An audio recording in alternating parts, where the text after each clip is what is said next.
Halo Tribuners, ada Nila kali ini yang belakangan memang kayaknya Tribuners juga lagi ikut dalam satu permasalahan yang lagi gambling banget gitu kan, karena ada penjelasan dari satu pihak tapi pihak yang satunya belum memberikan penjelasan. Ini berkaitan soal sebuah perusahaan transportasi yaitu PO Haryanto, yang mana tiba-tiba ini si empunya begitu kan, Bapak Haji Haryanto membuat statement di publik terkait pemecatan yang katanya pemecatan yang dilakukan terhadap Mas Rian Mahendra.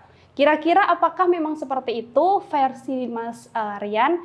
Hari ini saya sudah bersama dengan Mas Rian Mahendra. Ini terima kasih karena kita sudah dipersilahkan untuk datang ke tempat Mas Rian ya pada hari ini. Mas Rian, ini boleh dibilang ini base camp Mas Rian atau?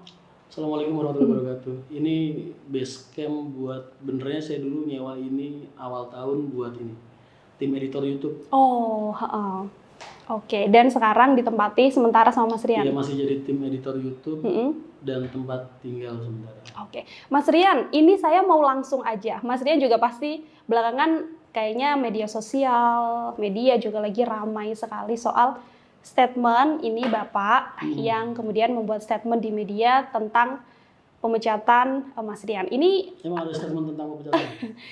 Sebenarnya penjelasannya, dari full penjelasan sebenarnya saya lihat tidak ada ya Mas, tapi narasinya adalah antara dipecat atau mengundurkan diri. Yang betul dipecat kah, mengundurkan diri atau seperti apa sih Mas Rian, kalau boleh diceritakan? Saya nggak jawab deh, ntar saya tunjukin suratnya aja ya. Saya tunjukin suratnya ntar dijadiin inset begitu.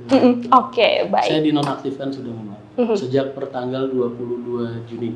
22 Juni 2022 kemarin. Betul. Oke, di 2022. Ini kan artinya sebenarnya sudah cukup lama ya Mas? 22 Juni ya, sampai sekarang sudah 6 bulan lebih. Kemudian Mas Rian juga awalnya membuat klarifikasi begitu di YouTube terkait Mas Rian memang sudah tidak di PO Haryanto lagi. Tapi Mas Rian sebelumnya nih, sebelum nanti mungkin kita akan membahas soal lebih detail, Mas Rian menontonkah secara keseluruhan video yang dibuat sama Bapak kemarin? Saya nggak pengen ngotorin hati dengan kebencian atau dengan rasa sakit kepada orang tua saya sendiri. Saya dengar sekilas-sekilas saja.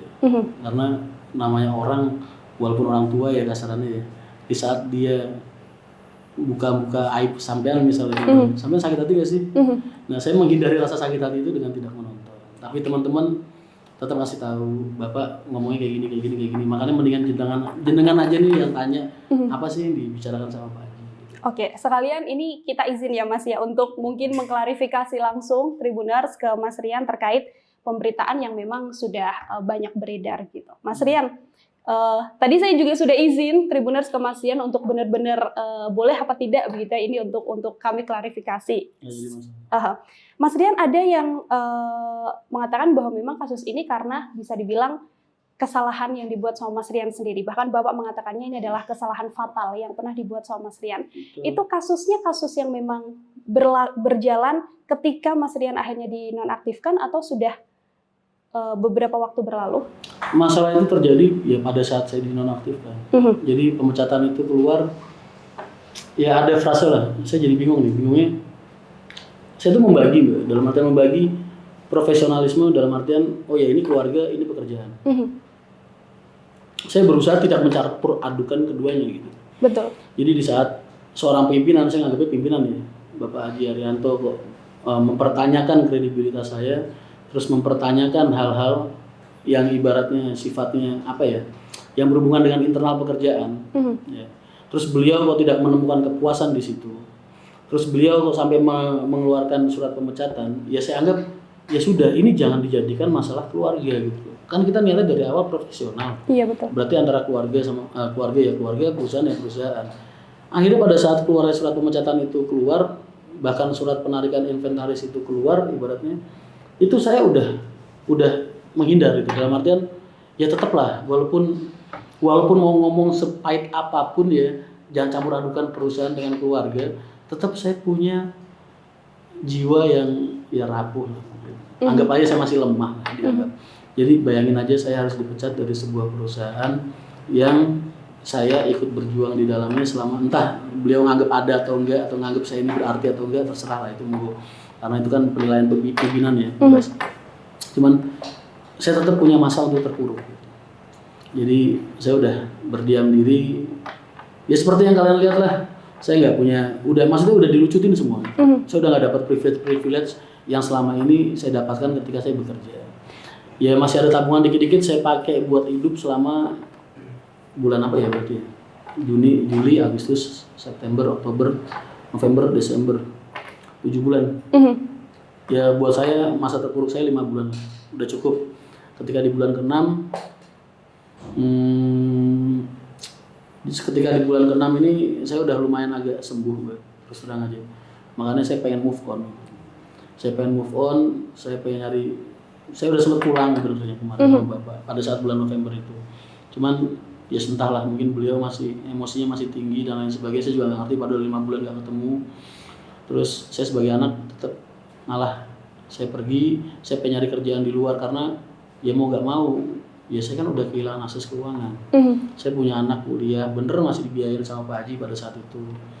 Punya anak kuliah, punya istri, punya 2 anak sekolah di rumah, dan saya juga masih banyak tanggungan-tanggungan di luar yang harus saya selesaikan, yang udah selama berbulan-bulan itu uber-uber saya kasarannya, karena kan ya otomatis jadi terhambat semua. Saya mau sampai kapan gitu terpuruk? Bahkan saya udah sempat menghilang di media sosial, juga YouTube juga kan udah mulai mati tuh. Jadi saya pada saat itu memutuskan untuk ayolah move on, cari kerjaan, rezeki nggak cuma di sana. Iya. Tetap saya berusaha profesional dalam artian pekerjaan, keluarga dengan harapan keluarga baik, tapi kayaknya kok ini jadi ke bawah-bawah. Perusahaan udah gak baik, keluarga kok jadi gak baik juga. Saya mulai nyari kerja Mbak pada saat itu. Mulai setiap saya ngetuk perusahaan, yang mereka jawab pasti bercanda ya Mas. Bercanda ya Mas. Kamu tuh anaknya Haji Arianto, kamu Rian Mahendra, direktur operasional yang selama ini bekerja sama Pak Arianto sampai saat ini gitu. Kamu jangan bercanda. Mereka antara nggak berani nerima, antara bingung mau ngegaji saya berapa, antara bingung mau ngasih saya posisi apa, atau memang karena nggak percaya kalau saya bener-bener nyari kerja. Iya. Seminggu, 2 minggu, 3 minggu, wah sampai ya saudara saya nggak ada beberapa perusahaan sampai yang tadinya ada 2, nggak beberapa banyak ya. Ada 2 perusahaan sampai yang tadinya itu menerima saya kerja sampai akhirnya dapat teror, terus akhirnya saya pamitan karena nggak enak, kasihan. Terus perusahaan yang satunya lagi sama kejadiannya juga sama, terus akhirnya udah saya nganggur lagi. Terus akhirnya tiba di masa saat saya tuh udah harus bener-bener ini gimana ya, mikir caranya supaya gue bisa kerja lagi. Terus saya iseng-iseng karena kan YouTube udah lama mati tuh. Iya. Saya tak bikin klarifikasi di video gitu loh di YouTube, dalam artian untuk meyakinkan rekan-rekan kerja saya bahwa saya nggak bercanda gitu, saya bener-bener butuh kerjaan. Lah cuman kok saya tadi mikir paling nggak bakal rame lah video orang udah 5 bulan mati kan ya. Iya. YouTube paling juga cuman buat saya share link ke teman-teman aja gitu, maksudnya kenapa jadi berjuta-juta viewernya gitu. Kan jadi shock juga gitu. Toh saya bilang di situ juga, saya nggak menyudutkan semua pihak, saya nggak menyudutkan Bapak, juga nggak menyudutkan perusahaan. Saya di situ jelas kok bahasa saya. Nggak bisa kita mau nyalain perusahaan. Toh perusahaan yang paling punya kekuasaan atas diri kita. Kita mau berbicara sebaik apapun tentang diri kita, ketika posisi kita sebagai karyawan, ketika kita dipecat ya sudah.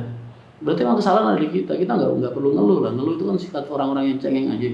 Cuman nggak nyadarin kelemahan diri sendiri. Saya di situ nggak nyalain siapa-siapa. Saya cuma pamitan dalam artian supaya video ini bisa memberikan kepercayaan kepada teman-teman. Oh Yorian ini butuh gawe ya. Nah entah kenapa dari situ kok jadi rame, jadi ngerembet kemana-mana. Padahal saya juga nggak ngejelek-jelekin Bapak, nggak buka-buka aib Bapak. Loh kok tiba-tiba ada video klarifikasi orang wartawan terus nanya ke Bapak, dasar pemecatannya Rian apa, masalahnya apa, kok jadi malah aibku 6 tahun yang lalu jadi diceritain sama Pak Haji gitu. Aku jadi terus agak mikirnya shocknya di situ. Ya sudah sampai sekarang ya masih agak bengong. Makanya kalau kalian lihat pikiran saya masih agak kosong gitu begini. Saya memang punya kesalahan, Mbak. 6 tahun yang lalu saya punya kesalahan. Saya ketipu investasi sama temen ya, yang sampai sekarang orangnya masih ngilang ibaratnya. Dan kesalahan saya adalah kesalahan yang sampai sekarang saya sesali itu, saya bikin teman-teman saya juga percaya sama saya, jadi yang percaya sama saya jadi ikut ketipu juga. Itu aja benernya. Dan pada saat itu kan benernya udah selesai gitu.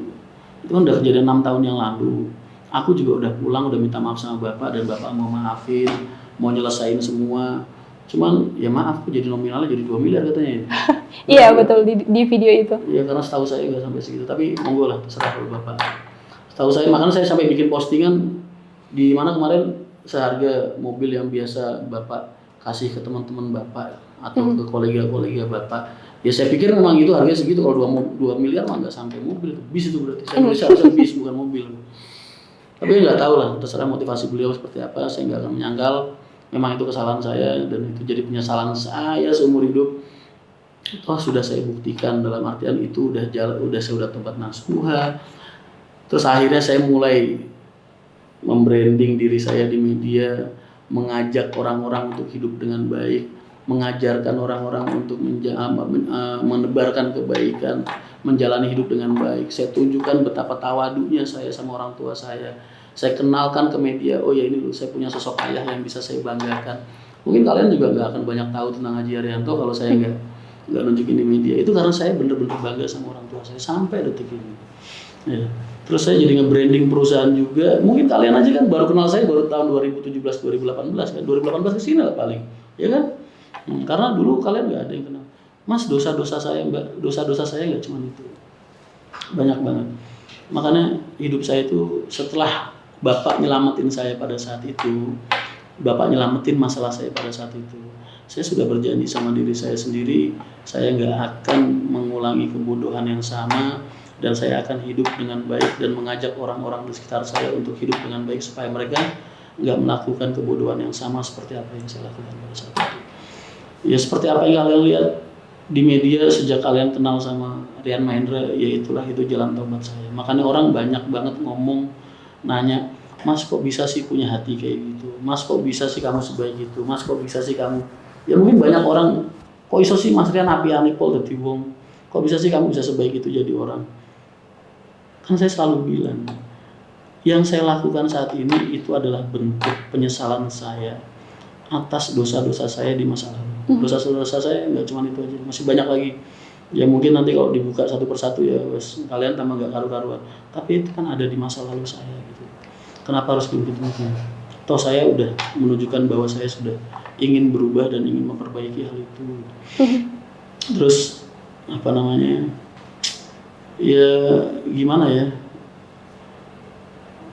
Agak syoknya, kenapa aib yang sudah ditutupin sama Allah, udah diselesaikan dengan baik, harus dibuka sama manusia dan itu ayah kandung saya sendiri. Itu aja sih yang agak syoknya, karena nasib anak-anak saya gimana? Kan yang hidup ini bukan cuma Rian Mahendra, Pak, maaf. Saya punya anak-anak yang lagi kuliah, ya kan? Saya punya anak yang masih sekolah di rumah, saya punya istri. Terus gimana mereka keluar dari rumah terus atau ketemu teman kampusnya gitu. Bapak lu, maaf lah, bapak lu kayak gini gitu. Ya, sama ini bisa bayangin lah, gimana sih? Mereka kan lagi butuh-butuhnya bersosialisasi. Makanya saya bikin postingan kemarin, hujatan kalian arahkan ke Rian Mahendra aja, agak keluarga saya. Karena tadi pagi aja